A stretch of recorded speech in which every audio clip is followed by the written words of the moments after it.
கொஞ்சம் பெருங்காயம் போட்டிருக்கிறேன். பச்சை மிளகாய், மிளகா வத்தல், கருவேப்பிலை, கொத்தமல்லி இதெல்லாம் போட்டாச்சு. அதையும் போட்டு ஒரு கிண்டி கிண்டியாச்சு. வெந்த பருப்பு தண்ணியை வடிச்சிட்டு வச்சுருக்கிறேன், அதையும் போட்டு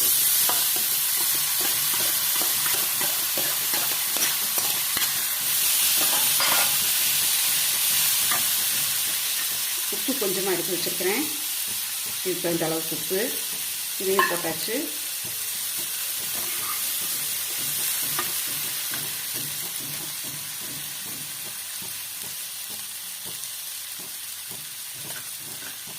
தேங்காய் பூயும் போட்டு கிளறிடலாம். கொஞ்சம் இஞ்சி பேஸ்ட்டு சேர்த்துடலாம். ஏற்கனவே சொன்ன மாதிரி சுண்டல் கொஞ்சம் தாராளமாக பண்ணுறப்போ அரைச்சி போடலாம், இஞ்சியும் பச்சை மிளகாயும் சேர்த்து. இப்போ நம்ம கொஞ்சம் தான் பண்ணுறதுனால நான் இஞ்சி பேஸ்ட்டு தனியாக பச்சை மிளகாய் கிள்ளி தாளிச்சிருக்கிறேன். அந்த பச்சை மிளகாய் இஞ்சியும் நல்லா ஒரு மிக்சியில் ஒரு சுற்றி போடுற